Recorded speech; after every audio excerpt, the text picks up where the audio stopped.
welcome to LeeReads, where I talk about the books I've been reading and enjoying lately. This video is going to be a little bit different. I am actually traveling for a work conference, so I thought I would do a little bit of a very casual travel/reading vlog.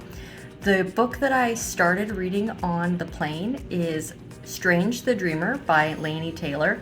I started the audiobook and I also have the ebook, so I'll be doing hybrid style and reading the book in the moments where I can throughout this conference. Overall, I'm very early on in the novel. We've been introduced to the concept of this mythical, possibly invisible place called Weep, and this young boy who has grown up in an orphanage hearing stories about this place from one of the monks becomes obsessed with learning more about this place, traveling to it as he grows up. I think he's going to get thrust into this world, but I don't really know where the story is going to take us, so I'll bring you along with me as I read. And I don't have a tripod with me, so this is definitely going to be casual.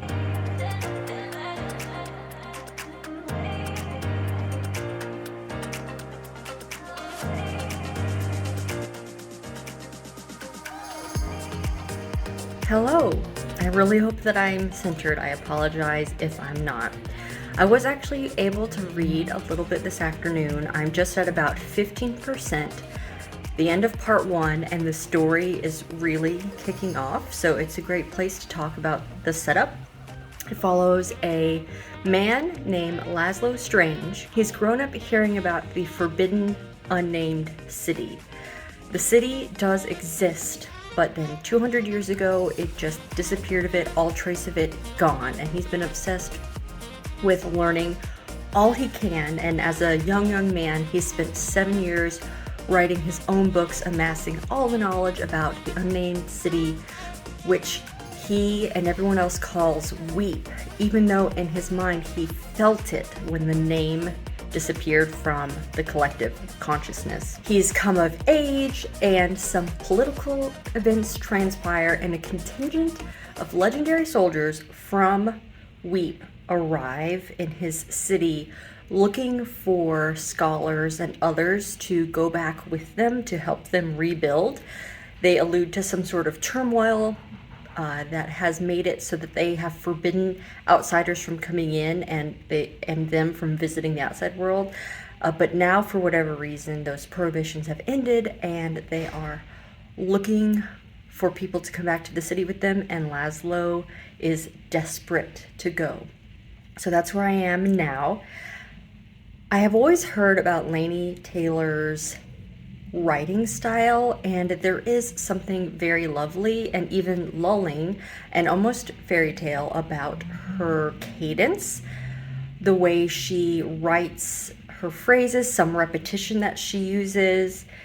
It's just very mesmerizing and almost spellbinding, but not in a flowery way. I'm enjoying the character Laszlo so far. He is kind of caught up in his own world, in his own mind, but he knows what he wants and he's being daring and trying to go get it. The world building hasn't been overly developed yet, but I sense that it's coming, especially if and when the narrative moves into the unnamed city or Weep. So I feel like we're on this precipice of the story is about to get a lot more expansive, and I'm very much enjoying it so far. So that is my current check-in. Again, apologies if I'm not centered, and I will update you again once I'm a little further along. Now it's time to go eat.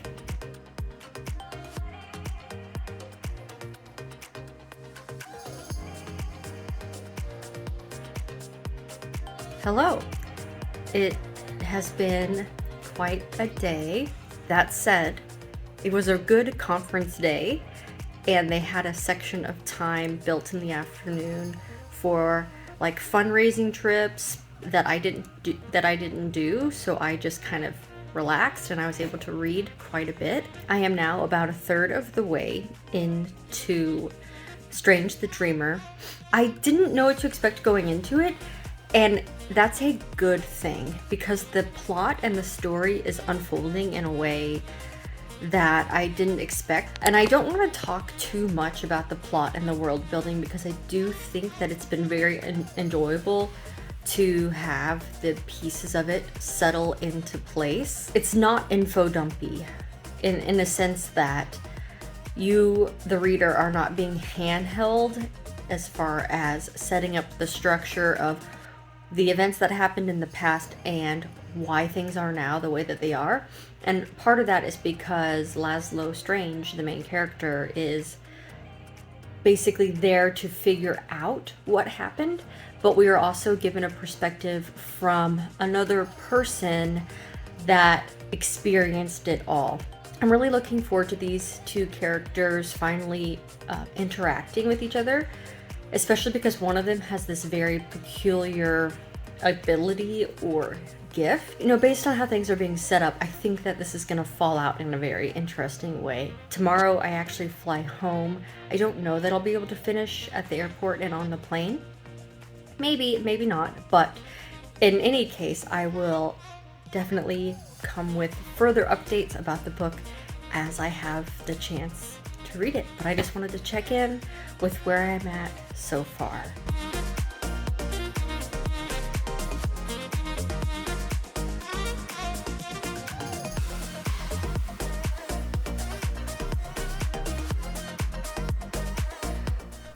Well, I had no idea what I was getting myself into when I started Strange the Dreamer. This is a very character-driven story. It's primarily following Laszlo and another main character, but we also have glimpses into several other kind of supporting characters. It is heavy with emotion. Laszlo is approaching kind of the setting and the plot as an outsider, someone walking into the mystery of what happened in this city. But just because the city has been lost to outsiders like Laszlo doesn't mean it hasn't been there existing with its own histories and stories playing out. With what's going on here, there is a lot of generational trauma and hatred, mistakes that have happened that now, as events are moving forward, all of these things have to be waded through. Without getting into spoilery territory, there is also special magic, characters being exposed to the perspectives of their enemies through this magic. It really makes you think about cause and effect and sort of the damage that's done in these generational type conflicts. The story isn't an obvious facsimile for anything happening in the real world, but from that aspect, it's a very much relatable story. This war between compassion, fear, love, and hatred, how history can really get in there and muddle things up a lot. But the story is also very much about hope as well, even though there are a lot of dark times that have been happening. And I know that sounds very vague, but if I get too much into the plot of what has happened, I don't want to reveal aspects of the plot too early. For me, one of the things I really enjoyed as I was reading this was letting the story become unraveled, and the things that Laini Taylor were hinting at, seeing what things I picked up on, what things that I didn't. This is the first book in a duology. The second book is called Muse of Nightmares. Although some of the threads of the story wrap up at the end of Strange the Dreamer, the story feels incomplete. To get the full conclusion of the story, I'm definitely going to be reading the next novel.